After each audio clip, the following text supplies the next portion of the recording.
जी यांच्या व्यंगचित्र प्रदर्शनाला आज भेट द्यायला म्हणून आलेली। अमित पापळ हे गेली 3 वर्ष सातत्याने व्यंगचित्रांचं प्रदर्शन इथं भरवत आहे। खरं तर माणसांना संवाद करायला भाषेची गरज असते। प्रारंभिक शब्द, मग शब्दांचे बुडबुडे आणि शब्दांची शब्दशृंखला, त्याने एक अर्थपूर्ण भाषा आणि त्या भाषेतून अर्थपूर्ण संवाद साधले जातात। मात्र अमित पापळ एक असे रेखाटनाचे जादूगार आहेत की शब्दांच्या शिवायही त्यांची चित्र बोलतात। नुसती बोलत नाहीत तर त्यांची चित्र ही कधी आपल्याला गुदगुल्याही करायला लागतात, तर कधी ती रेशीम चिमटेही काढतात। अजिबात कुठेही कटुता न येता समोरच्याला आरसा दाखवण्याचं काम अमित पापळांचं हे व्यंगचित्र करतात।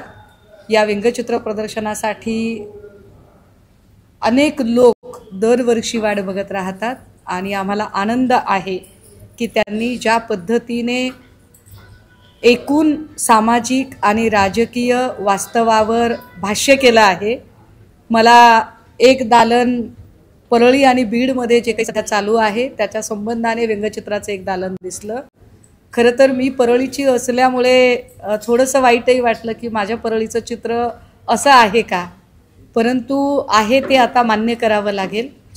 आणि कुठलाही कलाकार आपल्याला जर आरसा दाखवत असेल तर तो अत्यंत सहिष्णू भावाने आणि सामंजस्याने आपण तो मान्य केला पाहिजे।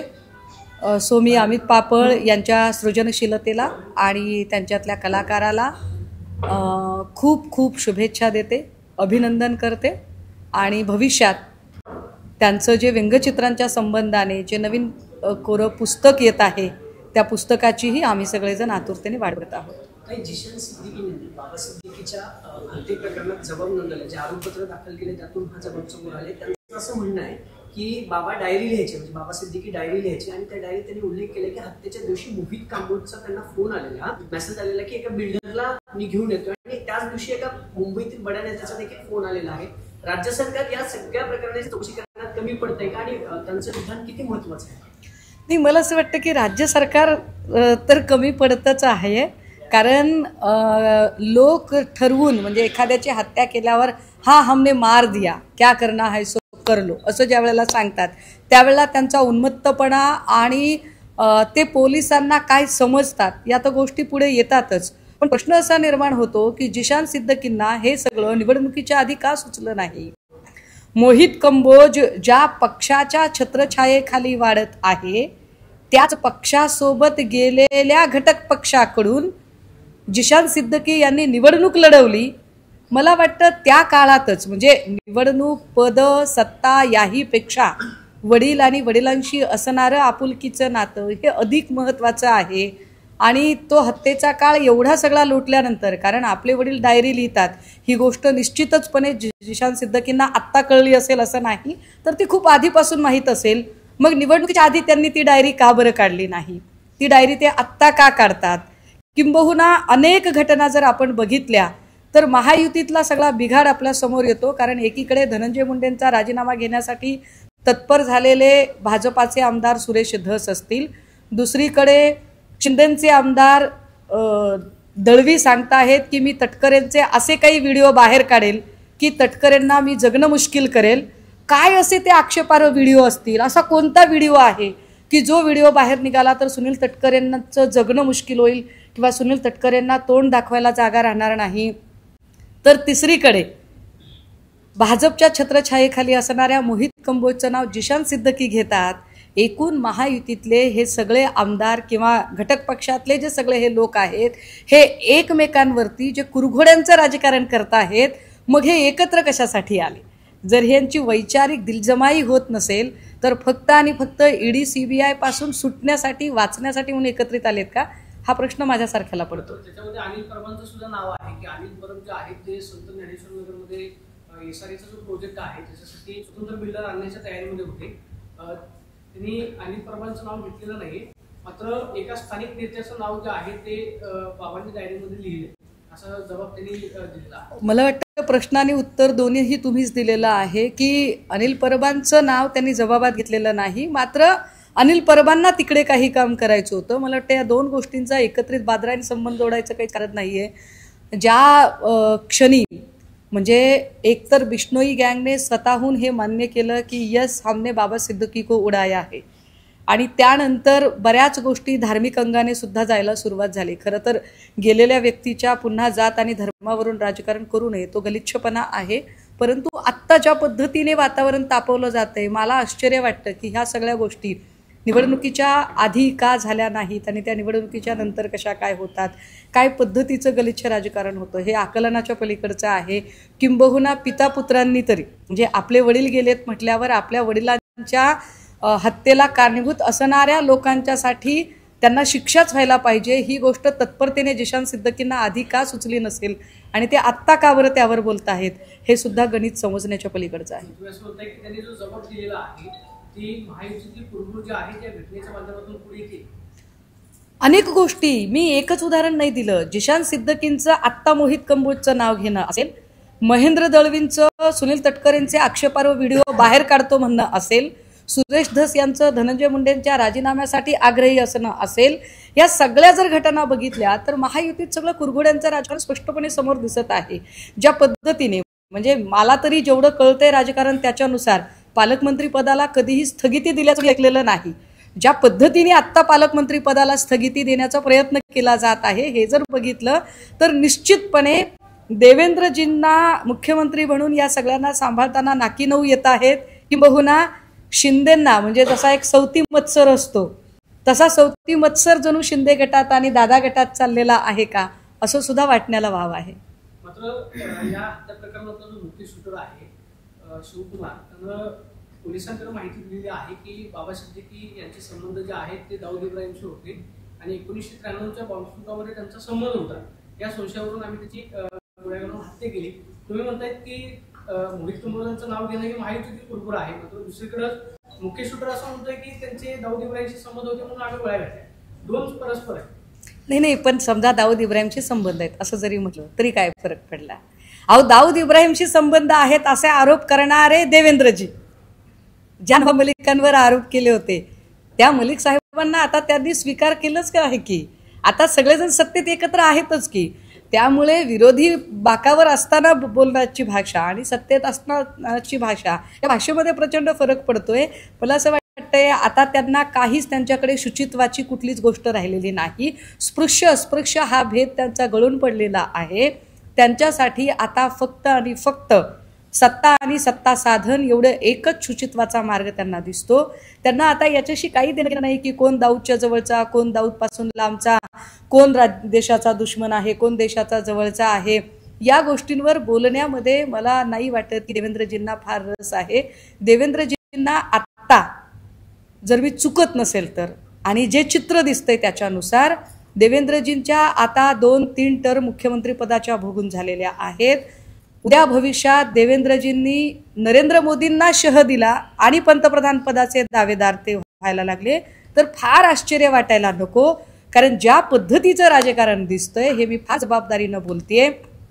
राज्यातलं सरकार अस्थिर होईल की नाही मला माहीत नाही, पण केंद्रातलं सरकार अस्थिर होण्याची चिन्ह प्रचंड दिसत आहेत.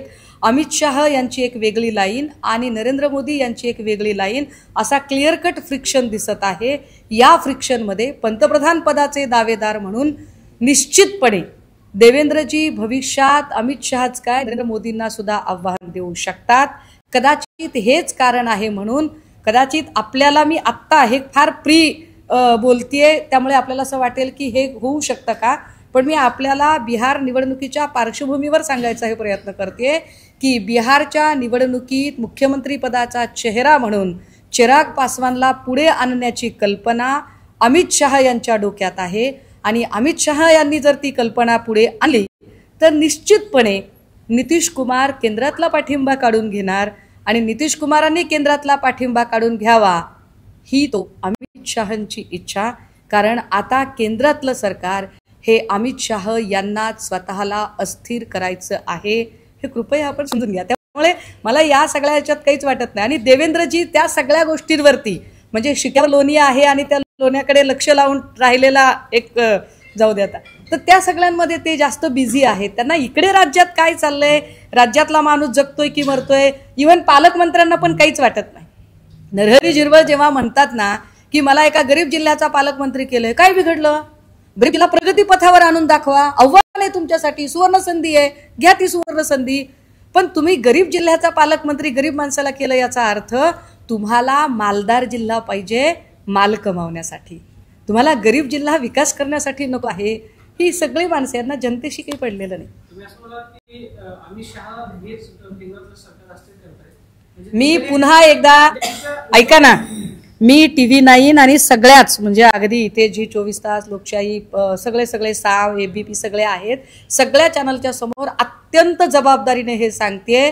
आणि हे मी कुठल्याही पक्षाची पदाधिकारी या भावनेतून सांगण्यापेक्षा मला जे काही राजकारण दिसतंय त्याची विश्लेषक अभ्यासक म्हणून सांगते की होय केंद्रातलं सरकार अस्थिर करण्याचा प्रयत्न अमित शहाकडूनच येणाऱ्या काळात होणार आहे.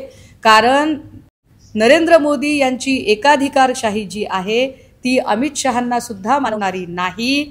अमित शहा गरज नसताना इथे येऊन, महाराष्ट्रात येऊन जी वक्तव्य करतात, खरं तर अमित शहा यांनी नरेंद्र मोदी काय काम करणार आहेत यावरती बोलणं जास्त अपेक्षित होतं.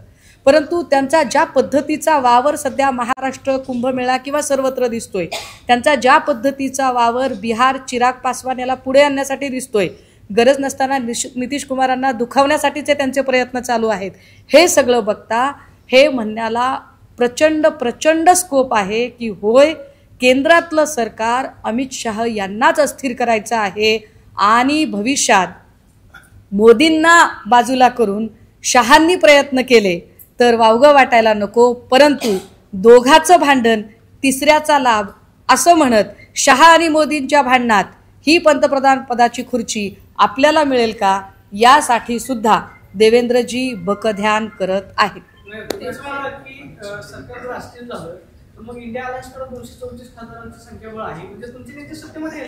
अहो मी तेच सांगायचा प्रयत्न करते साहेब की हे सरकार स्वतःला मोदीजींना खाली उतरवणे ही अमित शहा यांची महत्वाकांक्षा आहे. आणि हे सगळं क्षेत्र काही परमार्थाचं नाही, हे राजकारणाचं क्षेत्र आहे. काय म्हणताय? नाही, आमच्यासाठी चांगलं आहे की नाही ते आम्ही तेव्हा ठरवू ना. याचा अर्थ आम्ही काही भाजपची मदत घेणार आहोत का, किंवा भाजपला लगेचच इंडिया अलायन्समध्ये भाजप असणार आहे का, ह्या असल्या काही कपोलकल्पित आणि इतक्या बालिश आणि शेतचिल्ली टाईप काही बाता मी मारणार नाही. पण हे नक्की मी सांगते आपल्याला की मोदींना अस्थिर करण्यासाठी अत्यंत डेस्परेटली अमित शहा प्रयत्न करतायत.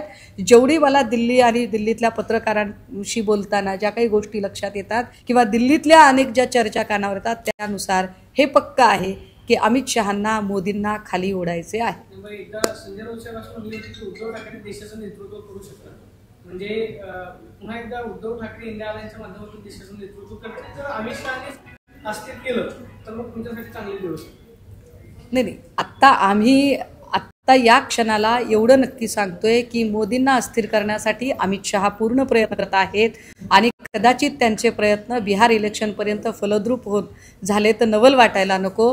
राहिला प्रश्न इंडिया अलायन्सचं काय होणार आहे, तर मला वाटते विनाकारण मनाचे मांडे आम्ही आत्ता त्याच्यावरती काही बोलणं योग्य असणार नाही. पण निश्चितपणे वरचं जर एकूण जर बघितलं आणि मोदीजींची जर देहबोली बघितली तर ती कमालीची आत्मविश्वास हरवलेली देहबोली आहे.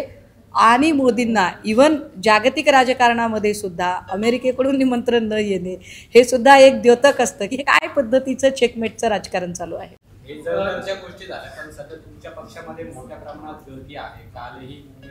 मी जर तरच नाही, मी हे फार अगदी सायंटिफिक त्याचं चिकित्सा करून सांगते. बर कालही पटेल नावाच्या ज्या महिला उपनेत्या आहेत तुमच्या पक्षाच्या त्यांनी सुद्धा उद्धव ठाकरे यांच्यावर टीका करत शिंदेच्या शिवसेनेत प्रवेश केला. नाही, त्यांनी उद्धव एक second let me correct you त्यांनी उद्धव साहेबांवरती अजिबात टीका केली नाही. त्यांच्याशी मी आत्ता इकडे येताना गाडीतही बोलत होते की राजवलताई तुम्हाला असं वाटत नाही का की तुम्ही माझ्याशी एकदा बोलायला पाहिजे. त्यांचा आणि स्थानिक आमदारांचा काहीतरी प्रॉब्लेम होता, हरून खान यांचा त्यांचा काहीतरी प्रॉब्लेम होता आणि त्या प्रॉब्लेममधून म्हणजे त्या अक्षरशः फार भावूक झाल्या होत्या आत्ताही की ताई मला असं वाटत नव्हतं की मी कधी असा गद्दारीचा डाग लावून घेईल, तर मीच म्हटलं अहो राहू दे, आता बोलू नका, वयस्क आहात तुम्ही, तुम्हाला त्रास होऊ नये. परंतु काय असतं माहिती आहे का, की जी लोक इकडे जातात तिकडे जातात, हा सगळा फ्लोटिंग मॉब असतो. आणि हा फ्लोटिंग मॉब प्रत्येक पक्षात असतो की जिकडे सत्ता आहे तिकडे आपण गेलो पाहिजे, किंवा जिकडे निवडून येण्याची शक्यता आहे तिकडे आपण गेलो पाहिजे. नगरसेवक गेले याचं काय, असं तुम्ही पुढचा प्रश्न विचाराल तर त्याचं लगेच जोडून उत्तर दिलं पाहिजे. नगरसेवकांचे प्रॉब्लेम असे आहेत की निधीच मिळत नाही. विरोधी पक्षाचा जर नगरसेवक असेल तर त्याला निधीच मिळत नाही. मग त्या नगरसेवकाने सर्व्हाइव्ह कसं करायचं, त्याच्या वॉर्डात काम कसं करायचं. शेवटी प्रत्येकाला पॉलिटिकल सर्व्हाइव्ह व्हायचंय. सगळेच काही संजय राऊत सुषमा अंधारे नसतात की चला सडापट्टी आमचं काय होईल ते होईल, पण आम्ही पक्षासाठी काम करणार आहोत. सो मला असं वाटतंय की ज्याची त्याची राजकीय महत्वाकांक्षा आहे, त्या राजकीय महत्वाकांक्षेपोटी जर ते गेले असतील तर कालपर्यंत आमच्यासोबत होते आणि तेव्हा फार चांगले होते आणि आमच्यापासून गेले म्हणजे लगेचच ते वाईट झाले, असं सुद्धा आम्ही काही समजायचं कारण नाही. हडपसर भागातील काही शाखा प्रमुख आणि शिवसैनिक आहेत ते सुद्धा आता शिंदेच्या शिवसेनेत प्रवेश करणार आहेत. संध्याकाळी त्यांचा पक्ष आहे. तुम्ही फक्त लोकप्रतिनिधी म्हणताय, पण बेसिक जे शिवसैनिक आहेत ते सुद्धा नाराज आहेत. कालच्या बैठकीमध्ये सुद्धा काही नाराजी व्यक्त केली. कालच्या बैठकीमध्ये कुणीही नाराजी व्यक्त केली नाही. आपल्याला अत्यंत चुकीची माहिती आहे. आपले सगळे कॅमेरे बाहेर होते आणि उलट आपण एक बातमी सुद्धा चुकीची लावायचा प्रयत्न केला आणि मी आपल्यापैकी अनेकांशी बोलायचा प्रयत्न केला. बातमी लावताना कुणीतरी सांगितलं की सुषमाताईंना मोकाटेंची खुर्ची काढून दिली, मात्र मोकाटे साहेब हे ऑलरेडी वेगळ्याच ठिकाणी बसले होते, मी वेगळ्याच ठिकाणी बसले होते. माझा आणि त्यांच्या बसलेल्या स्थानाचा अर्थार्थी काहीच संबंध नव्हता. तरीही आपण सगळ्यांनी दिव्य दृष्टीने कसे जाणले कुणास ठाऊक आणि बातम्या लावल्या. त्या मीटिंगच्या तयारीने आले होते, 3च मिनिटात बाहेर पडून ते निघून पण गेले. असं काय घडलं की 3 मिनिटात त्याला परत जावं लागलं? नाही, ते त्यांना तुम्ही विचारलेलं जास्त चांगलं राहील की ते काय घडलं किंवा त्यांच्या शेजारी कोणी बसलं का म्हणून त्यांना वाईट वाटलं का, त्याचं उत्तर ते जास्त चांगलं देऊ शकतील. आणि कालच्या मीटिंगमध्ये जी नाराजी व्यक्त केली ती इंदापूर बारामतीच्या लोकांनी नाराजी व्यक्त केली, हे मी आपल्याला सांगितलं पाहिजे. आणि दौंड आणि पुरंदरच्या पण लोकांनी नाराजी व्यक्त केली, पण ती नाराजी सुप्रियाताईंबद्दलची नाराजी होती. त्यांचं असं म्हणणं होतं की इलेक्शन कालखंडामध्ये आम्ही सुप्रियाताईंसाठी छातीचा कोट करून काम केलेलं आहे, मात्र आम्हाला वाईट याचं वाटतं की सुप्रियाताईंनी आम्हाला आत्ता जशी ॲप्रिशिएट करायला पाहिजे किंवा आम्हाला ज्या पद्धतीने त्यांनी प्रतिसाद द्यायला पाहिजे तसा तो प्रतिसाद आम्हाला मिळत नाही साहेब. त्यामुळे आम्ही थोडेसे नाही म्हटलं तरी हर्ट झालेलो आहोत. ही भूमिका त्यांनी राऊत साहेबांकडे मांडली. राऊत साहेबांनी त्यांना सांगितलं की ठीक आहे, मी त्यांना पार्लमेंटमध्ये भेटेल त्यावेळेला मी त्यांना हे सगळं सांगेन आणि त्यांना सांगेन मी, आणि गरज पडल्यास इंदापूर दौंड बारामतीचे सगळे शिवसैनिक, खासदार सुप्रियाताई आणि राऊत साहेब या सगळ्यांची एकत्रित बैठक सुद्धा लावली जाईल. यावर चर्चा झाली. ती नाराजी त्या संदर्भात नाही, मला आपण नाराजीची चर्चा भलत्याच ठिकाणी वळवत होतात म्हणून मी आपल्याला सांगितलं की काय घडलं. पुणे शहरातले जे पदाधिकारी होते जे आमच्या सोबत सुद्धा बोलले, त्यांनी म्हटलं की आमचं वर्तुवलपणे संजय राऊत त्यांनी ऐकून नाही घेतलं किंवा आम्हाला सुद्धा म्हणणं मांडण्याची वेळ त्यांनी दिली नाही, असं स्वतः पुणे शहराचे पदाधिकारी सुद्धा बोलले. पुणे शहराच्या तब्बल 7 पदाधिकाऱ्यांनी स्वतः उभे राहून आपण कसे शहर प्रमुख किंवा जिल्हा प्रमुख पदाच्या योग्यतेचे आहोत या संदर्भात संपूर्ण बैठकीत आपलं म्हणणं मांडलेलं आहे. आणि त्या प्रत्येकाचं एका व्यक्तीचं म्हणणं ऐकून घेतलं. नुसतं शहर प्रमुख किंवा जिल्हा प्रमुख पदाचे इच्छुकच नाही तर महिला आघाडीच्या ज्या पदाधिकारी होत्या त्यांचं म्हणणं ऐकून घेतलं. इव्हन GBSचे काही रुग्ण सापडत आहेत त्या संदर्भाने युवा सेनेच्या काय कल्पना आहेत,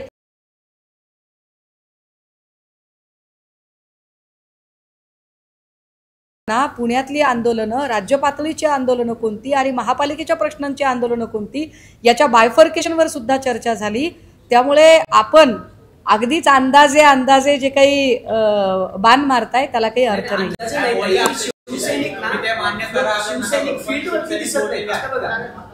उदाहरण म्हणून सांगतो, बऱ्याच कार्यक्रमाला तुमचे शहराध्यक्ष नसतात, बऱ्याच कार्यक्रमाला तुमचे प्रवक्ते नसतात. हे ऑन व्हिज्युअलाइज पण होतं का की शिवसैनिक फील्डवर दिसत नाहीत आधी जसे दिसायचे. हे कुठेतरी पुन्हा एकदा मोठ बांधली पाहिजे नेता म्हणून, तुम्हाला असं नाही वाटत? नाही, मला असं वाटतं की ज्याला जेवढ्या कार्यक्रमाचा निरोप मिळालेला असतो त्याच्यानुसार ते येतात. आता समजा ST भाडेवाढचं आंदोलन आहे, ST भाडेवाढचं आंदोलन हे इथले सगळे आमचे जे स्थानिकचे पदाधिकारी आहेत ते आंदोलन घेतात, त्याच्यावर बोलायचंय तर त्यावेळेला स्पोकपर्सन म्हणून मी बोलेल, त्यावर ज्या वेळेला एक स्टेटची भूमिका मांडायची आहे त्यावेळेला ती किंवा अजून काही वेगळ्या पद्धतीची भूमिका मांडायची तेव्हा राऊत साहेब बोलतील. सगळ्यात महत्त्वाचं की नाराजीचं कारण काय आहे, सुप्रिया सुळे यांच्यावरती नाराजी का आहे, त्याचं कारण काय कारण सांगितलं ते सुप्रियाताईंवरची नाराजी म्हणजे काय लगेचच हातात ढाली तलवारी घेऊन नाही, त्याची पुन्हा वेगळी अजून अंडरलाईन करून पुन्हा सगळ्यात मोठी ब्रेकिंग असं काही करण्याचं काही कारण नाही.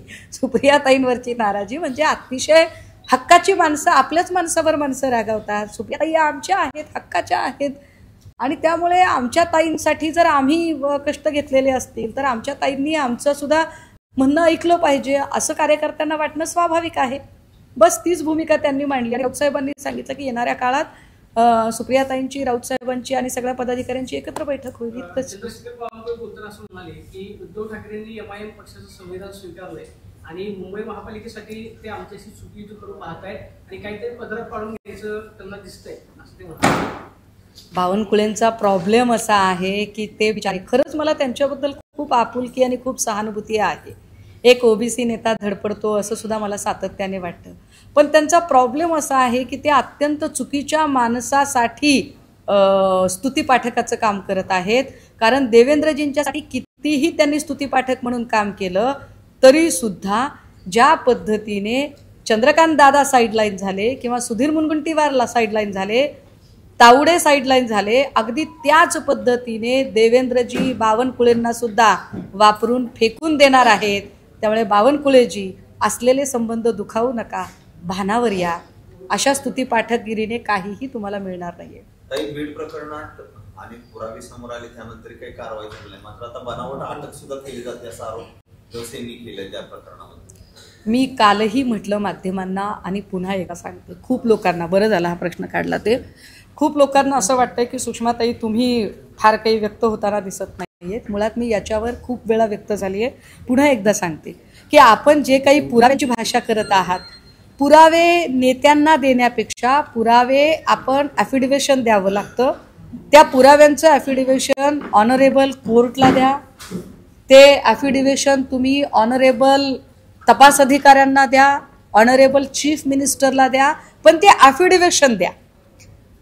ते ॲफिडेव्हिशन दिल्यानंतर म्हणजे काय होईल माहिती आहे का, की आम्ही पुरावे दिलेत, आम्ही शपथपत्र दाखल केले आणि तरी सुद्धा कारवाई होत नसेल तर देवेंद्रजी उघडे पडतील. आणि हे लक्षात येईल की देवेंद्रजींची इच्छाशक्ती नाहीये.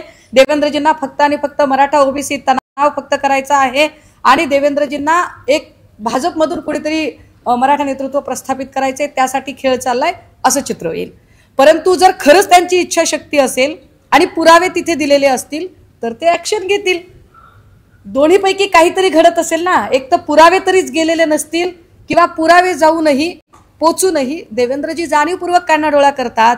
दोनही परिस्थितीमध्ये अडचण होतीये ती प्रश्न विचारणारे भाजपचे आमदार आणि प्रश्नांची उत्तर द्यायची बांधिलकी असणारे देवेंद्रजी, या दोघांकडेच ती उत्तर आहेत. एकीकडे अटक होते, कारवाई होत नाही, कारण 1 ते 1.5 महिन्यापासून हे प्रकरण सुरू आहे. सगळे पुरावे दिले जातात, म्हणजे गुन्ह्याचा राजीनामा मागितला जातो, त्यावर कुठले नाही, शिक्षा होत नाही. दादा, मी आत्ता पण आपल्याला म्हटलं की कुणालाही जाऊन भेटून उपयोग होत नाही. तुमच्याकडे पुरावे असतील तर त्याचं ॲफिडेव्हिशन द्यावं लागतं. हे मी कायद्याची छोटीशी विद्यार्थिनी म्हणून सांगते की तुमच्याकडे पुरावे आहेत ना, धस साहेबांकडे खूप पुरावे आहेत, धस साहेबांनी त्याचं शपथपत्र दाखल केलं पाहिजे. ते शपथपत्र दाखल, एकदा शपथपत्र दाखल झालं की मग आपण देवेंद्रजींना विचारू शकतो की शपथपत्र दाखल असूनही तुम्ही का निर्णय घेत नाही. हा एक मुद्दा आहे आणि त्यामुळे ते होत नाही. दुसरी गोष्ट अशी की आपण जे म्हणताय की बनावट अटक किंवा काय, मी पुन्हा सांगते, जर खरंच परळी प्रकरणात, मस्साजोगच्या प्रकरणात न्याय पाहिजे असेल, जरीन पट्टेदार याची कस्टडियल डेथ कशी झाली, महादेव मुंडेचा खून कसा झाला, सौरभ भोंडवेच्या मृत्यूची संशयाची सुई कुणाकडे जाते, त्याच्या आधी मेलेला नगरसेवक पांडू गायकवाडचं काय झालं, सुरेश धसने नाव घेतलेलं 1999 साली जळून मेलेली सुचिता कळसे आणि त्यानंतर आत्महत्या केलेले तिचे वडील किंवा वेड लागलेली तिची आई, किंवा त्याच्यानंतर अनेक वैद्यनाथ कॉलेजच्या मागे सापडलेला खून करून टाकलेला मृतदेह, अशा अनेक असंख्य स्टोऱ्या तिथे सापडतील. पण या असंख्य स्टोऱ्या जर बघितल्या तर त्या स्टोऱ्यांमध्ये का बरं अजूनही सोक्षमोक्ष लागत नाही? त्याचं एकमात्र कारण खाकी वर्दीत असणारे राज्यकर्त्यांनी पोसलेले जे माणसं आहेत त्या माणसांचा नाकर्तेपणा आहे. मी पुन्हा पुन्हा हे नाव रेकॉर्डवर आणायचा प्रयत्न करते. सर्व चॅनलच्या माध्यमातून पुन्हा हे नाव रेकॉर्डवर यावं अशी इच्छा आहे, ज्या नावाकडे सगळ्या माध्यमांचं दुर्लक्ष होतंय. आपण बल्लाळ यांचं नाव घेतलं, आपण भास्कर केंद्रे यांचं नाव घेतलं. काल कुणीतरी 25-26ची यादी वगैरे काहीतरी टाकली, पण त्या यादीतली काही नावं नक्कीच निष्पाप आहेत असं मला परळीची राहणारी म्हणून वाटते. कारण मी असंख्य म्हणजे खूप वेळा तिकडे राहिलेली आहे आणि मला माहिती आहे की तिकडे नेमकं काय घडतंय. पण यामधलं एक महत्त्वाचं नाव जे विसरलं जाते ते नाव आहे PI हेमंत कदम. हेमंत कदम यांची किमान 2 ते 3 वेळा आतापर्यंत इन्क्वायरी लागलेली, थांबली. ती कुणी थांबवली याची चौकशी झाली पाहिजे. जरीन पट्टेदारची कस्टडियल डेथ झाली तेव्हा हेमंत कदमच होते. मुक्ताराम गवळीला मारहाण झाली तेव्हा हेमंत कदमच होते. त्याचा व्हिडिओ पण ट्विट झाला होता, PI पोलीस स्टेशनमध्ये मारतोय. तो मारणारा जो PI आहे तो हेमंत कदम आहे. टाइम्स नाऊची महिला पत्रकार सुकेशनी नाईकवाडे हिने बातमी केली म्हणून तिला परत मारहाण आणि तिच्यावर खोटी केस टाकली, तो पण हेमंत कदमच आहे. हेमंत कदमने आतापर्यंत असंख्य लोकांवर, भैया धर्माधिकारी म्हणून तिथे एक नगराध्यक्ष आहे जे बोलणार नाहीत, असंख्य लोक आहेत जे दबावापोटी अजिबात बोलणार नाहीत. भैया धर्माधिकारींवरती खोटी केस पडली पण ते शांत आहेत. कोणी टाकली? हेमंत कदमने. हेमंत कदम हा माणूस कुणासाठी काम करत होता? नगराळे साहेब पोलीस महासंचालक असताना DYSP अनुराधा उदबले यांच्याकरवी जी विशेष चौकशी हेमंत कदमची लावलेली होती ती चौकशी आणि त्यानंतर हेमंत कदमची तातडीने झालेली बदली, पुन्हा हेमंत कदमला आणलं जातं आणि नंतर आंधळे बबन गीते हे सगळं प्रकरण घडतं. त्या पोलीस अधिकारी हेमंत कदमला अजूनही वाचवलं जाते आणि त्याचं नाव कुठूनही कुणाकडूनही रेकॉर्डवर येत नाही.